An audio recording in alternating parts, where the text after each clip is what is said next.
मुआ ते साला सब पर कैसे के भले मैं बेटी जिंदगी भर कुंवार रही।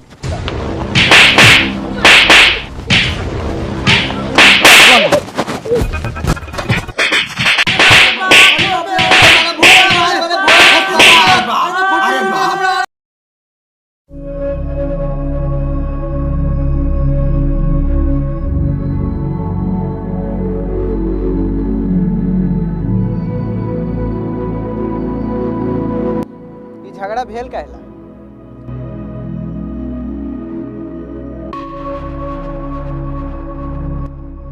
का बोलबा लोग के एक दूगो विकेट गिराई युवा मैच खेले आल बारा कि विकेट गिरेबा। रे साला रे तू बैठता सब साला एकरे चाल बा। ई साला देखई में खाली शांत लागेला। ई साला इतना हरामी लइका बा कि हम का बताई तोरा के। बैठ साला बैठ। काहे बैठी हो? दुरोगराई बतिया तरह साला से पूछा पहले मीट के काटरा का फेंकला। का रे साला तोनी एकर काटरा बिगले रहस मीट के? हाँ दरोगा जी फेंकनी।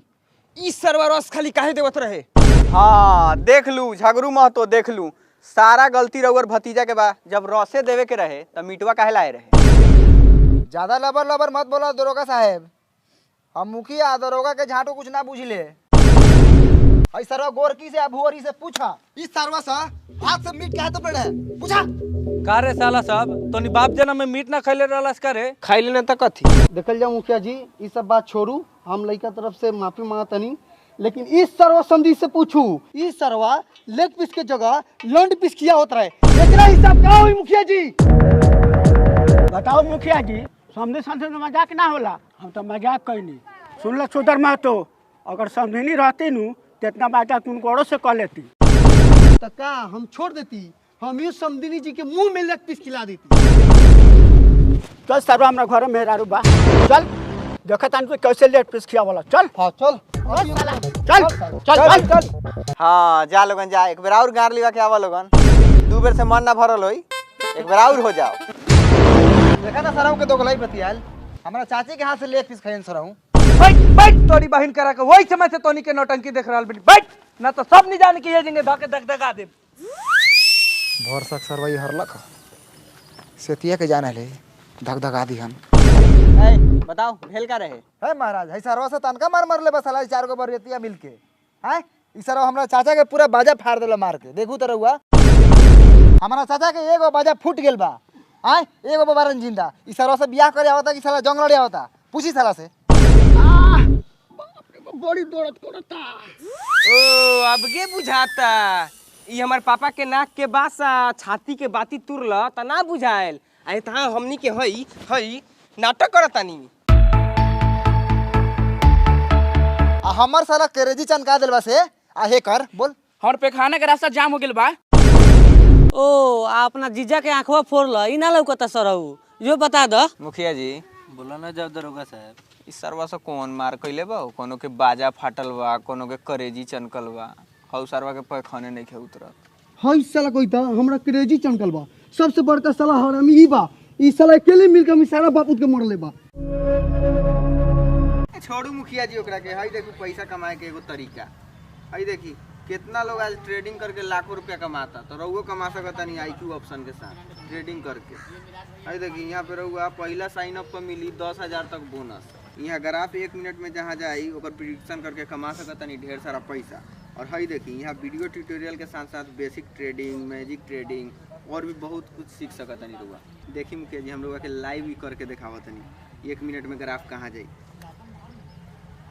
और ई देखी मुखिया जी हम कितना आसानी से $25 कमा लेनी। और यहाँ मुखिया जी रोगा मिली 24x7 सपोर्ट। रउआ लोगन भी जाई और डाउनलोड करी लिंक नीचे डिस्क्रिप्शन में बा। और मुखिया जी तनी हम समझल जाओ। बहुत बोला तारा छुदर महतो बहुत बोला तारा। अभी गार कटाल बाकी बा। कट कट गार कट बे आ साला कट कट। ए दुला शांत रह। चुप साला चुप ज्यादा साले बोलला तो मुंह में हक देम। अरे साला ई काथी बोल देले रे मुखिया जी के? तो का मुखिया जी हमर कथी उखाड़ लिहन? पकड़ साला से के पैंट जमा खोल साले से कपड़ा खोल। सराऊ सारे सराऊ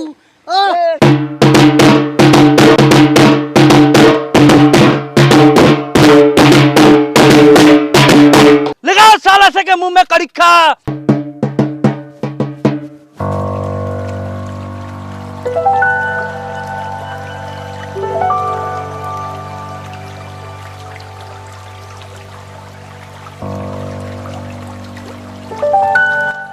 कहो छुदर महतो नारा चबाता रहा, एक कड़िखा पहले खा। करे गोरखी बतावा साला ई मरद के चाल है। ई साला 2 बार बरियात लेके चल आयल, साला के अभी ले दाढ़ी मोछ ना निकलल। साला छकवा लगा ले बाद में बचबे ना तू। लगवा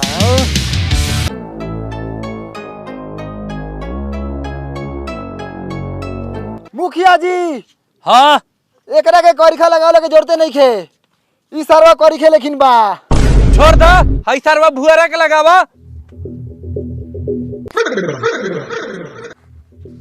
करे साला भुअरा, साला ब्राउन कलर। इस साला के खूनो भुअर निकलल बारे। आ साला मुतलस तो कैसे निकलल हउ? चंपाई कलर के शरबतो बना के पी सकता रे। मुखिया जी इस साला भुअरा कहत हो कि तोहर मुखिया छिनार हउ। साला के कड़िखा लगा के 2-4 फेट मार ढीर पर।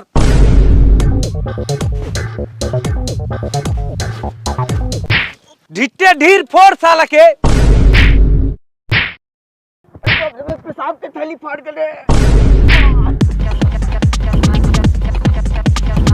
बस अब रह दे, घुमाओ साला सके गांव में डंका बजा के। बजा बजा।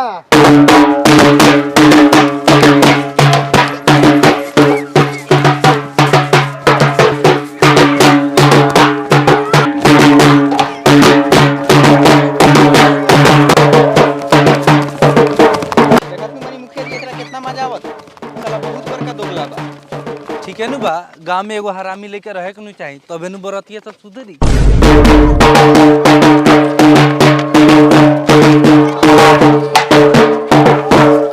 मुखिया जी अब बहुत बेर बंद करा। ए रुक सब, एनी आओ। एगो काम कर लिया मुखिया जी, हाँ बोलू। हम 2 गार्ड बोला ले तनी और एगो 2 वॉलंटियर बोला ली आ देखो तनी शादी में कौन सरवा मार करत आम की। ठीक है कहता नहीं दरोगा जी, ऐसी होई। का हो झगड़ू मत होखो यही लड़का से शादी। और ठीक बा हुजूर, हमरा मंजूर मंजूर बानू? मंजूर बा। हम कहूँगा कि हमरा बेटी के शादी करा दिया। जरूर होई। जा मनी मेराज, जा अब लड़की के तू सजावा और जो भी कार्यक्रम बा जाके सब कर। हमनी दूरा पर बैठा तनी, सब ठीक हो जा। ठीक बा।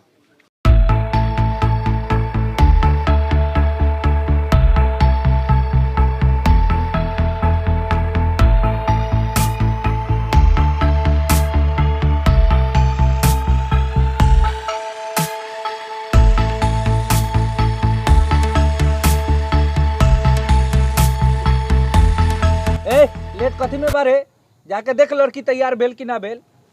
इस साला के मालिश करौला से फुर्सत मिली तब नु। देखा ना साला कैसे मालिश कराता है, छोड़ तरे होकर के। हट जल्दी जो बुला के लिया।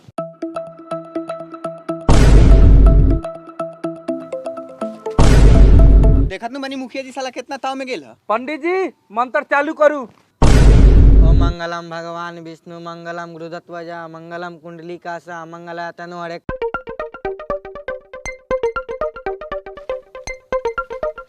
कथी के भीड़ लगल बा इहाँ? आय कथी के? काहे लाले आज तोरा से अपना कोनो मतलब नहीं के, कोनो नाता ना बा। रे साला तोरा से कौन नाता रखतौ रे?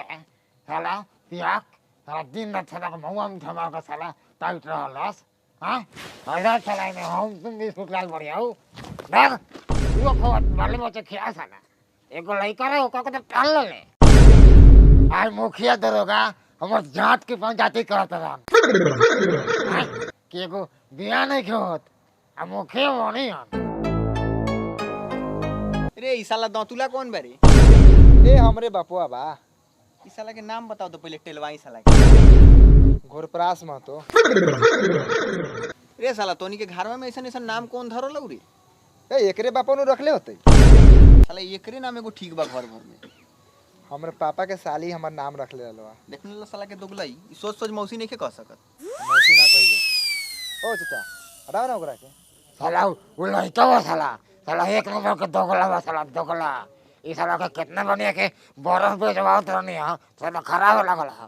हाँ और साला पिया के जोड़े रहता है हम पिया के बानी तो हमरा घर के खर्चा तू चलावलिस। हाँ साला मतलब मार के कपार हम फाड़ देब। ए झगड़ू मत ए बैठा आराम से। का हो घोड़परास मत हो, एगो पैर से तो विकलांग बढ़ले बड़ा, कहीं दोनों ना तोड़ देनी मार के। बैठा कुर्सी लेके। बैठ चला बैठ।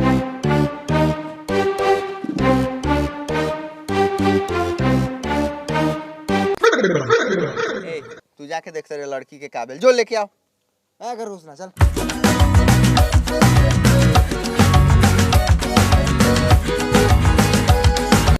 पापा छोड़ी बड़ी लेट कली अभी ले ना लई। कौन छोड़ी? ई है जकर शादी होगा था। पापा बड़ी लौकता तोपा। का मुखिया जी बड़ा देर कैलक हो लड़की ले आए में।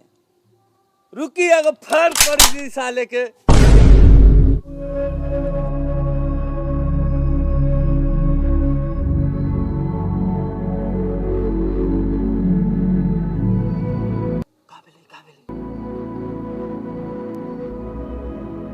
साला ई कोरा में ले जाके का खुसुर फुसुर करता हो। बउर मारे के प्लान बनाओ तो करे। रे वजन का चुदुर बुदुर बतियाइता रे।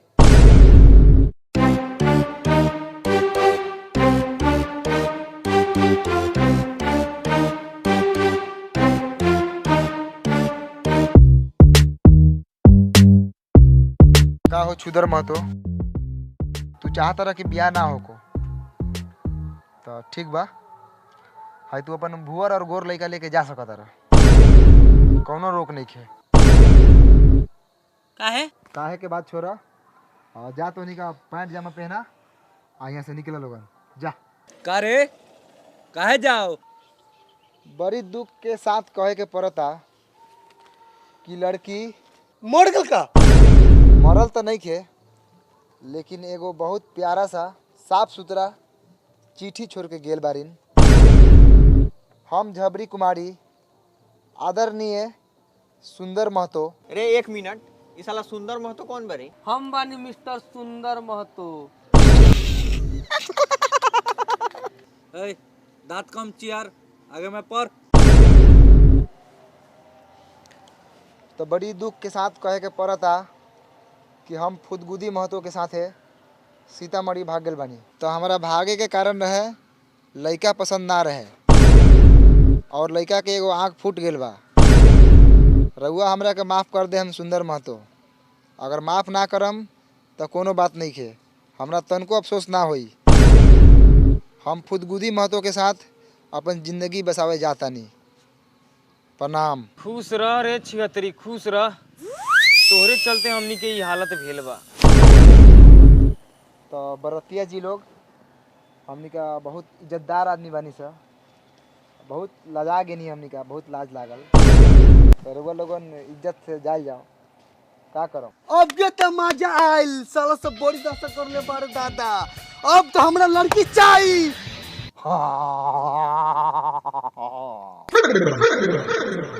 अब बुझाल सराऊ बेटी जब फुर्र हो गया मेरा रू के देता साला तो हम तोड़ हत्या कर दे। यहां से भाग भाग भाग।